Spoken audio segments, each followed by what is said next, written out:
ένα πείραμα αντίληψης και η διάλυση της ψευδαίσθησης. Για τα επόμενα λεπτά δεν θέλω να με πιστέψετε για τίποτα, δεν θέλω να συμφωνήσετε σε κάτι, δεν θέλω ούτε καν να καταλάβετε. Θέλω να κάνετε κάτι πιο δύσκολο. Να παίξετε. Να παίξετε με τη σκέψη σας για να βρείτε το πού βρίσκεται η ταύτισή σας με τη σκέψη σας. Και αυτό που θα κάνουμε σήμερα σε αυτό το βίντεο δεν είναι ούτε μάθημα, δεν είναι ούτε ανάλυση, δεν είναι ούτε καν άποψη. Είναι ένα πείραμα αντίληψης. Και τα πειράματα δεν κρίνονται ποτέ με επιχειρήματα, έχουν να κάνουν με παρατήρηση και καταγραφή. Κρίνονται από το αν συμβαίνει κάτι μέσα σας. Σκεφτείτε κάτι απλό. Κάτι που θεωρείτε αυτονόητο για τον εαυτό σας, ας πούμε. Κάτι που δεν είναι φιλοσοφικό, κάτι που δεν είναι βαθύ, κάτι καθημερινό. Για παράδειγμα, τη φράση «είμαι ρεαλιστής» ή «δεν επηρεάζουμε εύκολα» ή «απλώς λέω τα πράγματα όπως είναι» ή «ξέρω πώς λειτουργεί ο κόσμος». Διαλέξτε μια τέτοια φράση και μην την αμφισβητήσετε, μην την υπερασπιστείτε, μην την εξηγήσετε. Απλώς κρατήστε τη στο νου σας. Έτσι. Τώρα, αφού την κρατάμε στο νου μας, χωρίς να αλλάξουμε τη φράση, πάμε να αλλάξουμε θέση. Και θα ρωτήσουμε όχι για να απαντήσουμε σώνει και καλά, για να το παρατηρήσουμε. Πότε εμφανίστηκε αυτή η φράση στη ζωή μου? Από πού την έμαθα? Τη γέννησε κάποια εμπειρία μου? Και επίσης σε ποια κατάσταση δεν θα τη χρειαζόμουν αυτή την πρόταση? Δεν ψάχνουμε να βρούμε απαντήσεις εδώ, ψάχνουμε να πάρουμε μία απόσταση.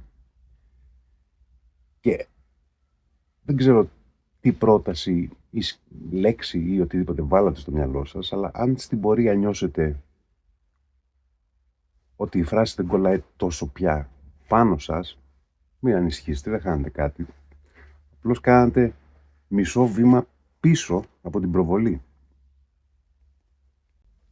Όταν κοιτάτε αυτή τη φράση, ας πούμε, σας ηρεμεί, σας φύγει, σας δημιουργεί την ανάγκη να την εξηγήσετε, να τη διορθώσετε? Και αν εμφανιστεί η παρόρμηση μέσα σας να πείτε ότι δεν εννοώ ακριβώς αυτό στον εσωτερικό σας διάλογο, δεν είναι επειδή απειλήθηκε η αλήθεια, είναι επειδή αγγίχτηκε η ταύτιση. Η αντίδραση δεν δείχνει λάθος, δείχνει δέσιμο. Και ακριβώς εκεί είναι που γεννιέται και η φιλοσοφία. Όχι όταν βρίσκουμε απαντήσεις, αλλά όταν βλέπουμε το που σφιγγόμαστε.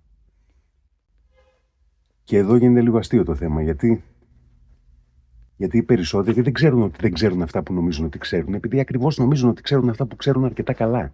Αλλά δεν ξέρουν ότι δεν γνωρίζουν, ότι δεν ξέρουν ότι αυτά που ξέρουν νομίζουν ότι τα ξέρουν, αλλά δεν τα ξέρουν, ώστε να νομίζουν ότι τα ξέρουν τόσο καλά, ώστε να μην χρειάζεται να τα ξαναδούν.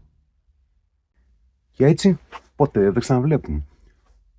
Όχι επειδή είναι αληθινά, αλλά επειδή τους είναι οικία. Και προσέξτε εδώ την παγίδα. Ο εγκέφαλος μας είναι ένα όργανο το οποίο μισεί να καταναλώνει ενέργεια. Όταν κάτι μας είναι γνώριμο, ο νους σταματάει να το παρατηρεί. Το κάνει αρχείο. Και αυτό το αρχείο το ονομάζουμε ρεαλισμό, το ονομάζουμε εμπειρία, το ονομάζουμε κοινή λογική. Αλλά στην πραγματικότητα είναι ένας μηχανισμός ύπνωσης, μηχανικότητας, λύθης. Σταματάμε να βλέπουμε πραγματικά, ας πούμε, τον σύντροφό μας, γιατί νομίζουμε ότι τον ξέρουμε. Ή σταματάμε να βλέπουμε τον δρόμο, έναν δρόμο, ας πούμε, που περπατάμε κάθε μέρα, γιατί τον ξέρουμε. Και το ίδιο κάνουμε και με τις αξίες μας. Σταματάμε να αναρωτιόμαστε για τις αξίες μας, γιατί τις θεωρούμε δεδομένες. Όμως το δεδομένο είναι ο ίδιος ο θάνατος της αντίληψης. Όταν λέμε στον εαυτό μας, εγώ το ξέρω αυτό, ουσιαστικά λέμε στον εαυτό μας, μην κοιτάς άλλο εκεί, είναι ασφαλές, το έχουμε καλύψει το θέμα, προχώρα. Και κάπως έτσι σιγά σιγά, κομματάκι με το κομματάκι, χρόνο με το χρόνο, ζούμε σε έναν κόσμο από περιλήψεις.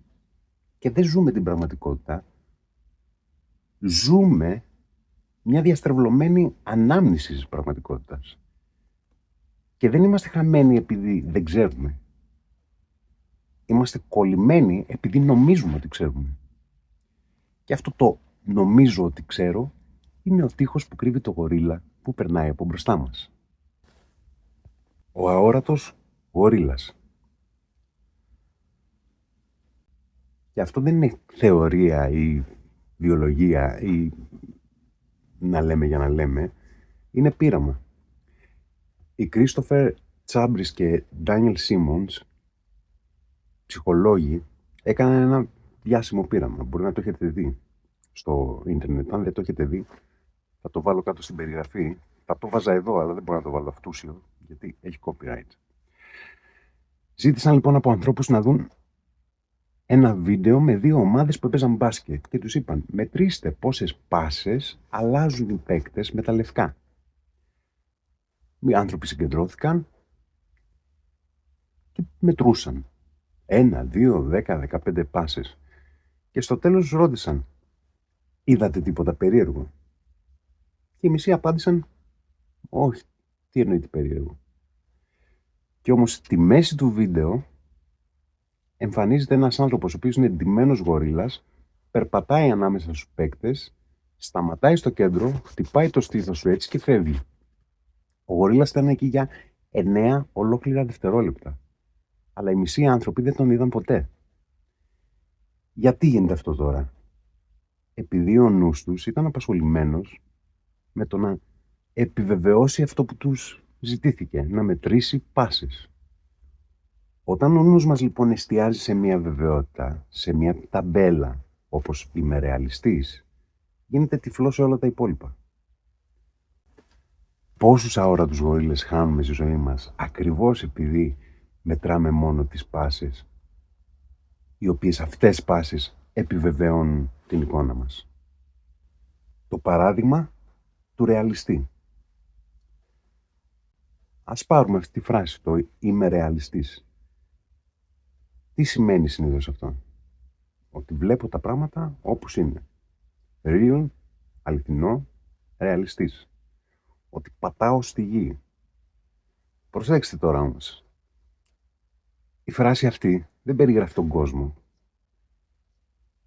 Περιγράφει τη δική μας σχέση με τον κόσμο.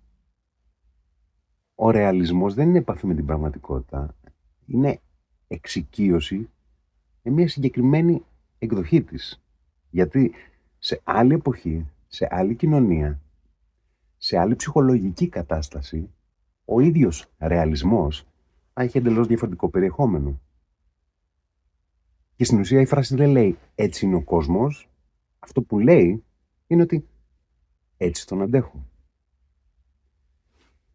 Η πραγματικότητα εδώ δεν άλλαξε. Ο κόσμος είναι ο ίδιος. Τα γεγονότα δεν μετακινήθηκαν.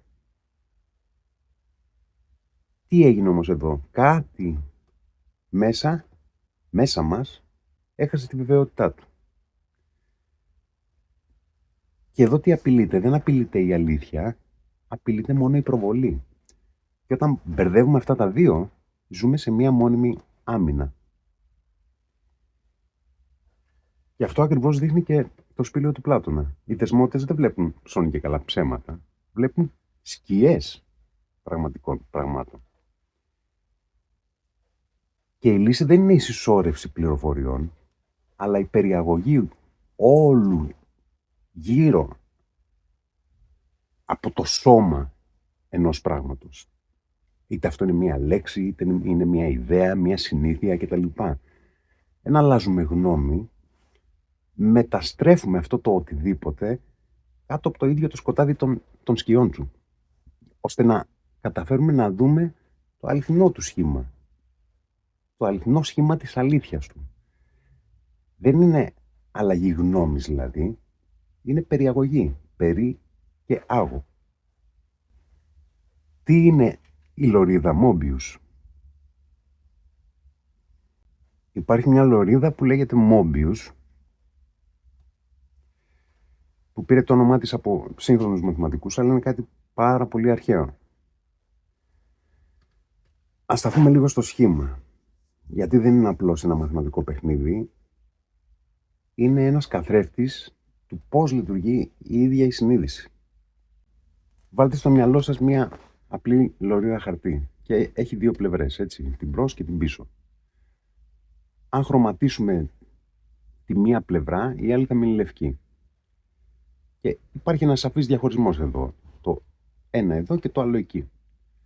Τώρα φανταστείτε ότι παίρνουμε τις δύο άκρες, αλλά πριν τις κολλήσουμε, τις στρίβουμε. Μια φορά, μια στροφή 180 μοιρών στη μία άκρη και τις ενώνουμε. Αυτό που προκύπτει είναι η λωρίδα Mobius. Είναι δηλαδή μια επιφάνεια που τώρα έχει μία μόνο πλευρά και ένα μόνο όριο.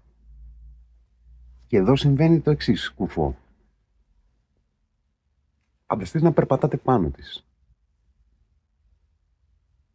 Θα διαπιστώσετε αργά ή γρήγορα ότι η πίσω πλευρά είναι η μπροστινή, δεν υπάρχει πια μέσα, δεν υπάρχει πια έξω, δεν υπάρχει πάνω ή κάτω.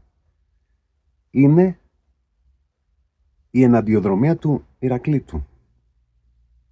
Κοινή, λέει ο Ηράκλειτος, είναι η αρχή και το τέλος στην περιφέρεια του κύκλου. Είναι μια διαδρομή που σε οδηγεί στο αντίθετο χωρίς ποτέ να χρειαστεί να πηδήξεις πάνω από κάποιο άκρο ή κάποιο σύνορο. Δεν αλλάξεις κατεύθυνση, απλώς συνεχίζεις. Τα αντίθετα δηλαδή μπορεί να είναι η ίδια διαδρομή σε ένα διαφορετικό σημείο. Γι' αυτό ο Ηράκλειτος έλεγε και το οδός άνω και κάτω, μία και αυτή. Και τώρα δείτε κάτι φοβερό εδώ και καταπληκτικό. Σε ένα γνωστό αρχαίο ψηφιδωτό, ο Θεός Αιών, που είναι η προσωποποίηση του αδιέρετου χρόνου, κρατάει το ζωδιακό κύκλο. Όμως αν παρατηρήσετε προσεκτικά, δεν κρατάει ένα απλό επίπεδο στεφάνι, έναν κλειστό τροχό ή κάτι. Ο ζωδιακός απεικονίζεται με μια ελαφριά στροφή, που στην ουσία είναι αυτό ακριβώς που είδαμε πριν από λίγο, η λωρίδα Mobius. Αυτό που προηγουμένως δηλαδή είδαμε ως ένα γεωμετρικό μαθηματικό παιχνίδι, εδώ το βλέπουμε ως την ίδια τη βαθύτερη κοσμολογική αντίληψη των Ελλήνων. Ο χρόνος δεν είναι ποτέ μια γραμμική ευθεία που χάνεται, ούτε μια στήρα επανάληψη του ίδιου πράγματος ξανά και ξανά. Είναι αιών. Είναι μια ροή που επιστρέφει στον εαυτό της χωρίς ποτέ να ταυτίζεται με το παρελθόν.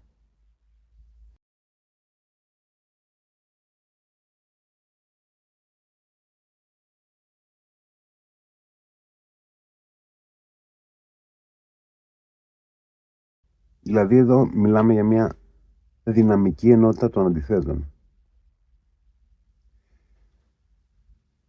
Στην ταινία που κρατάει ο αιών, το άνω και κάτω, η αρχή και το τέλος πάβουν να είναι δύο εχθρικά άκρα. Είναι το ίδιο μονοπάτι που το βλέπεις από μια διαφορετική θέση κάθε φορά. Είναι μια εναντιοδρομία, όπου η κίνηση προς τη μία κατεύθυνση σε οδηγεί νομοτελειακά στην άλλη ως συνέχεια της ίδιας διαδρομής. Όταν λοιπόν ο νους αντιληφθεί όλο αυτό το παιχνίδι, τότε η πραγματικότητα πάβει να γίνεται μια φυλακή αντιθέσεων και να συνεχίσει πόλεμος, ας πούμε, μεταξύ το μεν και το δε ή οτιδήποτε τέτοιο, και γίνεται το ίδιο το παιχνίδι ενός ιερού παιχνιδιού, και το ιερό αυτό παιχνίδι είναι η εξέλιξη της συνείδησης.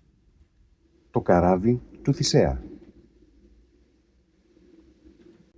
Και πάνω σε αυτή τη διαδρομή τώρα εμφανίζει το καράβι του Θησέα, που είναι ένα παράδοξο που μας έχει δώσει ο Πλούταρχος, ένα πρόβλημα που μας δίνει ο Πλούταρχος. Και έχω κάνει ήδη ένα βίντεο για το καράβι του Θησέα, πάει καιρός, αλλά αν δεν το έχετε δει θα βάλω και αυτό στην περιγραφή. Ο Πλούταρχος εν ολίγης μας λέει ότι οι Αθηναίοι αντικαθιστούσαν κάθε σάπιο ξύλο του πλοίου του Θησέα, που το είχαν ως κοιμήλιο, με ένα νέο ξύλο, όποτε χρειαζόταν επισκευή. Και μετά από χρόνια δεν είχε μείνει ούτε μία ίνα από το αρχικό καράβι.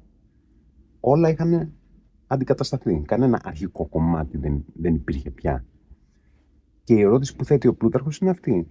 Είναι ακόμα το ίδιο καράβι? Και φυσικά αυτή δεν είναι ερώτηση για πλοία, δεν είναι ναυπηγική, είναι ερώτηση για την ταυτότητα. Πού βρίσκεται το ίδιο? Αν κάθε κύτταρό μας αλλάζει, αν κάθε σκέψη μας μεταμορφώνεται, πού βρίσκεται το εγώ ακριβώς? Βρίσκεται στην ύλη? Βρίσκεται στη μορφή? Βρίσκεται σε κάποια συνέχεια?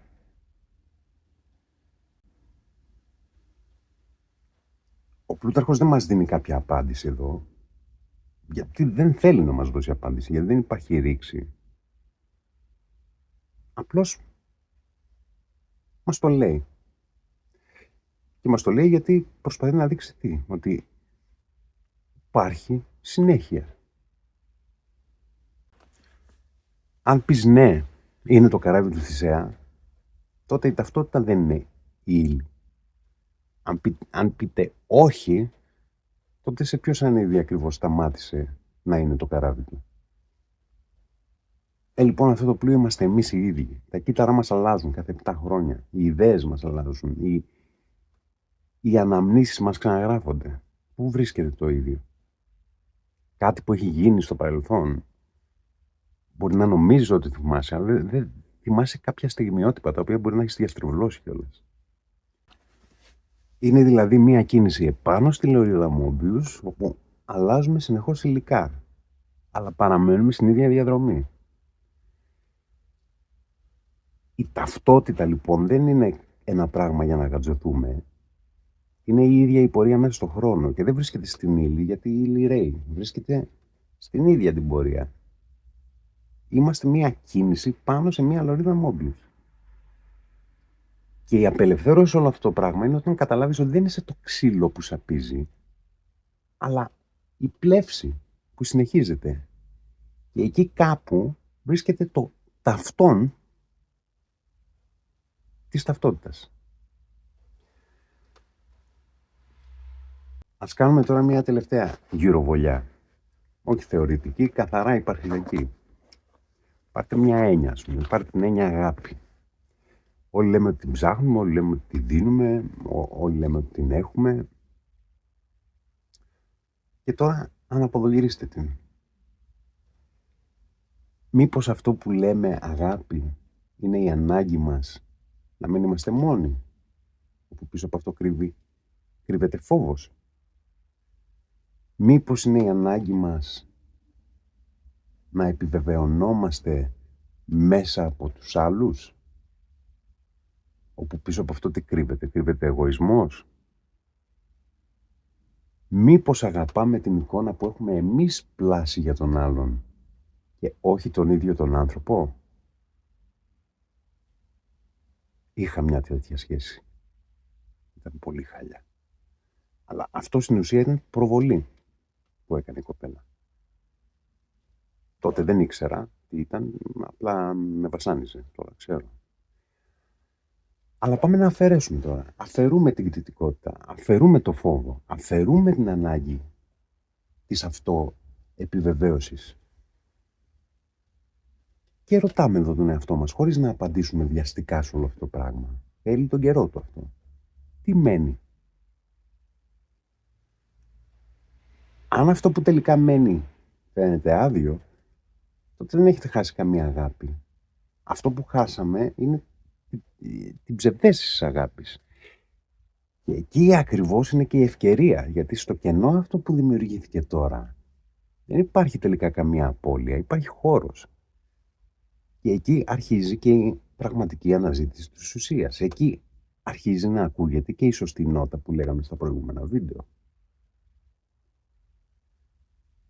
Δεν σας ζήτησα σε αυτό το βίντεο να απορρίψετε τίποτα, σας ζήτησα μόνο να παίξετε. Για να δούμε ότι η αλήθεια δεν βρίσκεται πάντα πιο βαθιά απαραίτητα. Μερικές φορές βρίσκεται και στα πλάγια ή λίγο πιο εκεί. Κάπως έτσι πρέπει να μάθουμε να κινούμαστε με τη σκέψη μας σε όλα τα πράγματα. Κάθε λέξη που προφέρουμε δεν είναι ένα ακίνητο αντικείμενο. Είναι μια κίνηση, η ίδια η λέξη είναι μια κίνηση πάνω σε μια λωρίδα Μόμπιους. Πάρτε ας πούμε λέξεις που θεωρούμε πυλώνες του πολιτισμού. Οικονομία, ισότητα, ελευθερία, θάρρος, αλήθεια κτλ.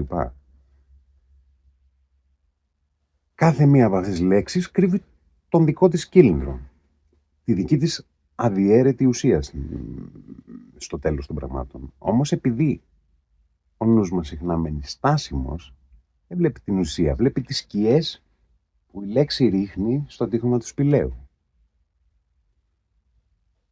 Όταν η ελευθερία γίνεται ασυδοσία ή φόβος του να πάρεις ευθύνη, ή όταν δεν μπορείς να ορίσεις πραγματικά το τι σημαίνει η λέξη ελευθερία, τότε ζεις μέσα στη σκιά της. Ζεις μέσα στη σκιά της λέξης.